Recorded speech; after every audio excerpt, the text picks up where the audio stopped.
अब क्रेन का ऑपरेटर इस केबिन में बैठा रहता है तो उसको एक्चुअल में सही से दिख नहीं पाता है कि ट्रॉली कितनी दूर चली गई है। कहीं ऐसा ना हो जाए कि ट्रॉली लास्ट में जाकर टकरा जाए, इसलिए ड्रम के पास में एक लिमिट स्विच लगा रहता है। तो जैसे ही ट्रॉली लास्ट पॉइंट पर पहुंचती है तो लिमिट स्विच एक्टिवेट हो जाता है और मोटर को बंद कर देता है। तो एक बात तो आप शायद मानते होंगे कि एनिमेशन से कंसेप्ट समझना आसान होता है, और अभी का जो डिजिटल वर्ल्ड है वह स्किल्स का है, जिसके दम पर बहुत कुछ किया जा सकता है और ऐसा ही 3D एनिमेशन में है। यदि आपके लिए फुल सपोर्ट रहेगा। अब वापस टॉपिक पर आते हैं। ट्रॉली के अंदर 2 पुली लगी रहती है जो वजन उठाने वाली रोप को हैंडल करती है। यह रोप नीचे हुक के पास में लगी हुई पुली से कनेक्टेड रहती है और होस्टिंग यूनिट के लिए एक ही रोप होती है। होस्टिंग यूनिट क्रेन की काउंटर जिब में पीछे की तरफ लगी रहती है।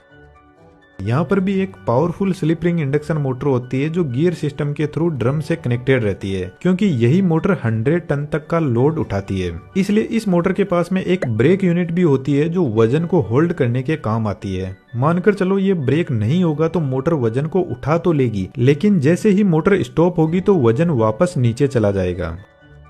होस्टिंग